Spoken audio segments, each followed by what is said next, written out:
是道慈。大家好，我是小黑。我们今天是摄影师群像，我们是因为观众就是在我们直播的时候敲碗说想要看摄影师群像，我们才想起来我们有这个东西。本来是搭配的展览做，然后我们甚至也有请，比如说邀策展人或者是主办方来跟我们一起聊，我觉得比较有趣，但是就因为疫情的关系，所以一切暂停。观众一直看到我们两个在录摄影师群像，对，然后就没有人要再看我们频道，也是很恐怖的。今天的摄影师群像比较特别的是，因为我们这次是搭配了我们接下来的活动的主题，反正出门也不会拍得更好。对，那我们第3回的活动是请大家拍摄自己的照片，所以今天呢，就是我们找了5位，算是把自己当做主题的摄影师。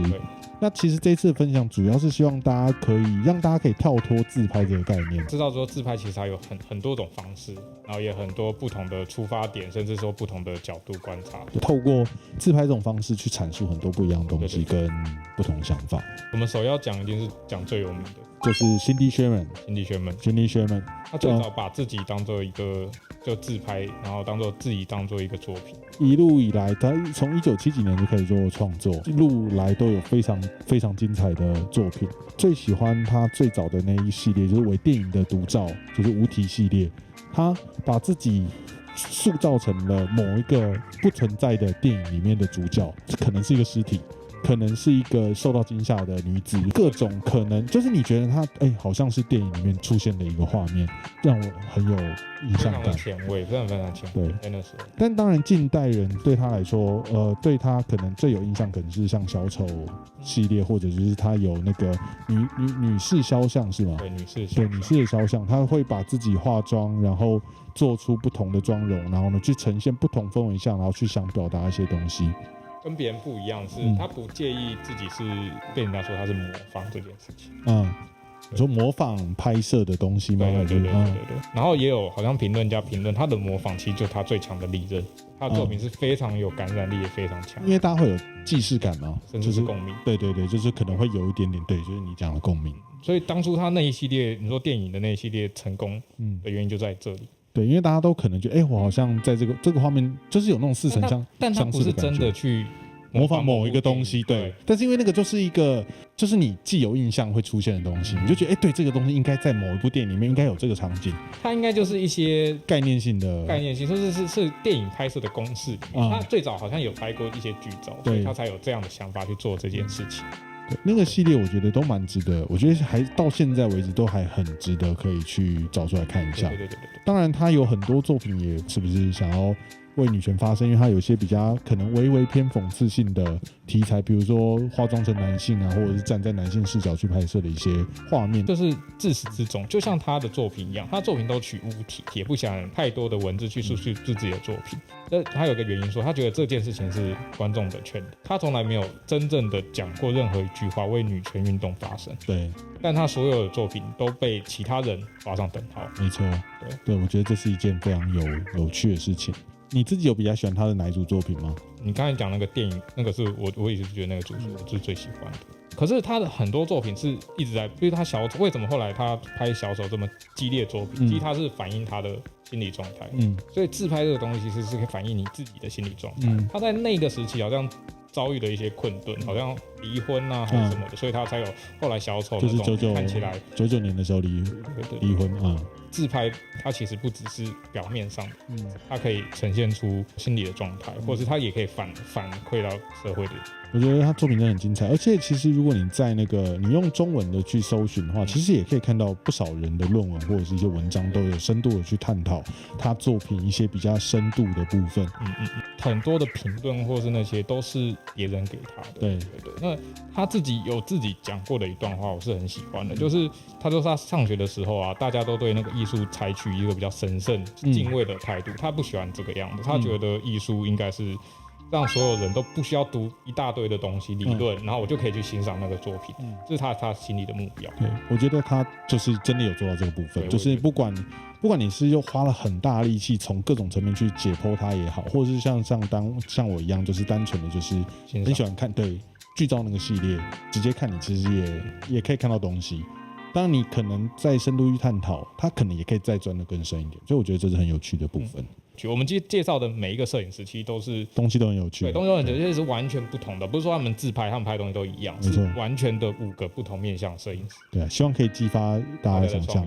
好，接下一个是西本希美子，对，西本希美子，对 ，Kimiko。那她是一位70几岁才开始学摄影的老太太，然后她非常的有名，她其实非常的有名，对，她非常有名，很早就知道她了。然后她也一直办了非常多摄影展，现在是90岁了，90岁了，她的那个 IG 还是有在活跃的。而且她90岁这个照片我是更欣赏的。对，她星座连接是跟很多品牌合作，跟很多网红合作，20周年拍照20周年，很厉害，真的很厉害。对。90岁拍照20周年哦，那个书包那个好猛哦，对，那太可爱了吧！而且他拍这个故意模仿那个就是日本那种 AV 的，对，就是那个就是很狂，我觉得也有一点点就是像浅田家会做出来的对的那种东西，然后但是就是他的年龄有加成。那个效果性有加成，故事性有加成，对，总个来说，我觉得他的作品还是非常的能够带给大家喜悦。你想他这个年纪，然后他接受这个东西，然后他就去学，对，很厉害。你硬要讲，我觉得也蛮励志的啦。对，也很励志，没错。他就是一直在学习，包括他后制也是在他70几岁才开始学后制，用 Photoshop 一大锤的。然后他都会用一些效果。可能我们会觉得有时候拍到说，你用这个效果很 low， 对，可是他把它用的非常有趣，没错，他不是为了秀那个效果，而是在把那个效果加上他自己的一些元素，然后把它组合起来，你会觉得那照片真的非常有趣，就看着就觉得很开心。而且他那个 IG 上有放很多他自己吃东西的照片，但是他就是吃的很逗趣，吃的可能没那么形象。也许我觉得换个角度想，都90几岁了还要在乎这些东西干什么？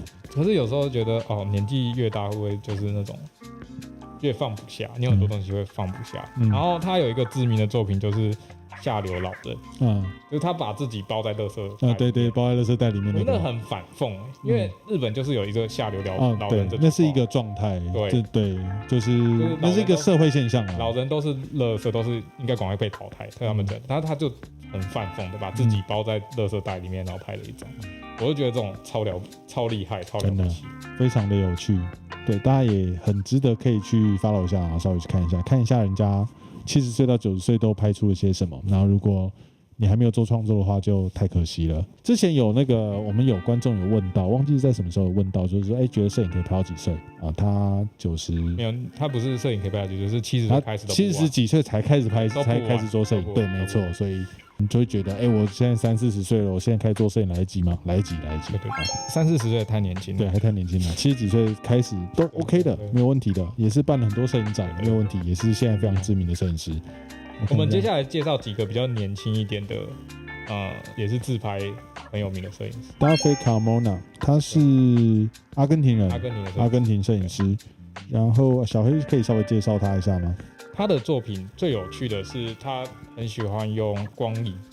所以网络上有人给他一个戏称是捉影子的人，就是他在一个很简单的画面，就是在一个白墙，他都在自己家里，然后配上他们那个阿根廷很明媚的阳光，利用那些影子玩出很多元素跟效果，然后他所有的东西都是可能我们日常看得见的那些小物，譬如说花瓶啊，或是文具、剪刀啊，或是什么，还有一些作品利用一些色块，然后去拼凑那些非常有想象力的画面。他的作品对我来说，就是我第一次看到的时候，印象最深刻就是他的颜色。对，你看他用色、跳色选择的非常的就是刺激性，而且其实整体的痛非常的统一，就是很有那种，对我来说有点难发，就是稍微有一点那种。我该怎么形容？不知道2个字，我觉得浪漫。对，就是那种感觉，超浪漫。对，有的很多很跳痛的颜色，然后我印象很深刻，就是他有一张是他拎着那个番茄，一串番茄，但他的手是打成红色的，我觉得那是一个很有趣的地方，我不知道为什么，就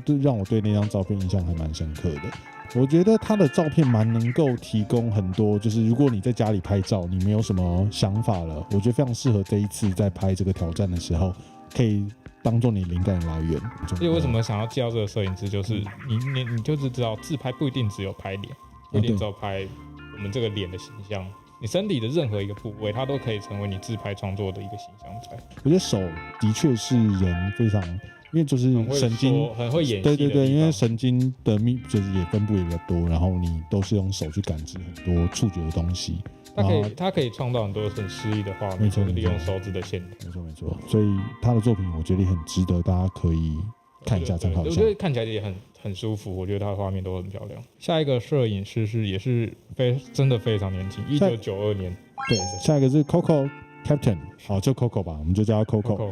好，西班牙摄影师，他是西班牙摄影师。然后我知道他有那个跟 Gucci 合作，然后有一个系列。那一样，小黑介绍一下好了。他比较有名的，他的所有的创作图像的方面都是来自于他自身的形象。不管是不是摄影，他有些是绘画，但是也是他自己。然后另外一个更强烈的特征是他的所有图像会配合他的手写文字。这个我觉得大家可以看他的 IG， 他的 IG 的排版非常的清楚，就是他是手写字，然后2张。对，当初 Gucci 找上他也是对他的手写文字感兴趣，所以当2017年 Gucci 的展览上面就把他这些手写文字做成邀请卡寄给所有来参加 Gucci 展览。你的手写文字是独一无二的，所以我觉得这也是可以构成他是自拍的。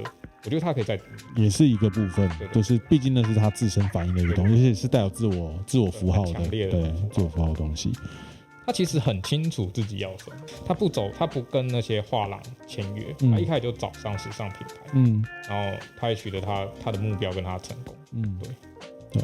我觉得这个也是很推荐大家可以看一下，网络上有蛮多关于他的文章，然后可能比较偏时尚一点了，然后在 Gucci 的官网上也可以看到他的作品，就是大家搜寻一下这应该都很好找得到。再来介绍一个更年轻的，对，他几岁啊？我记得1994年生的Izumi Miyazaki。应该练很久对不对？对，我没有，对应该没有念错了。Izumi Miyazaki， 他的东西就更 fantasy 一点，他比较偏后置去拼贴自己的形象，然后有点就是超现实吧，就是一个日本少女，然后呢，在她的作品里面就有非常多自己被肢解，跟食物一起。他用大量食物，对他那个为什么会用食物？他不是为了拼而拼，他是因为他就喜欢吃，单纯只是喜欢吃。对，他单纯喜欢吃，所以他使用食物来做他的所有画面的元素，一个很重要的元素。然后他也很喜欢把自己放在自己的嘴巴跟眼睛里面，就是他做了很多，你可能会觉得就是那就好感觉就是刚开始后置的时候会做很多，很喜欢秀一些。对。但他做的真的非常有趣，非常有趣，就是很多像比如说4条腿组合成一个画框。或者就是把自己那个夹在吐司里面。其实我直觉想象就是怎么样都可以。他说他当初一开始还是少女的时候，他也很害怕，就是怕跟别人不一样，又怕跟别人一样的那种心理。他学了摄影之后，他觉得在照片世界，他才能超越这个世界的所有一切。就摄影带给他，我觉得就是很有想法，然后东西很有趣啊。但我每次看到他那个吐司夹着头的那张照片，我都会想到 Gordon Ramsay， 就是反正有一个观众就问了，就是会让他发火的问题，他就说我教你一个方法，你就拿2片吐司把你头夹在中间，恭喜你得到一个白吃三明治。OK， 这招可以学一下。对。他的作品在2018年有出版一本他自己的摄影集，我觉得他摄影集也是很有趣，很有看。我稍微看了一下，感觉很喜欢吃饭。他作品中很大量米粒的元素，米饭就是日本最重要的精神，对，饭团啊、米粒啊，然后在脸上写米啊之类的东西。那今天介绍的这5位摄影师，自己是比较喜欢哪一位的？我自己其实就是比较喜欢那个 Cindy Sherman。其实这几位我都蛮喜欢的，然后尤其像那个 Dolphy Dolphy 的那个作品我很喜欢，因为我很喜欢强烈色块的东西。所以我觉得多看一下这类型摄影师，我觉得可以激发自己的想法。但 Cindy Sherman 的作品，我觉得真的很值得大家都可以去看一下。然后我们也想跟大家讲说，其实光自拍不单纯就只是拿起手机往自己上拍一张，其实你有很多种创作方式。然后很多人说，我想拍人像，可是我没有人可以让我拍。其实你自己也是一个可以创作的东西。我觉得不用担心自己说，我自己长不好看或什么的。那破度你自拍吗？我自己长不好看。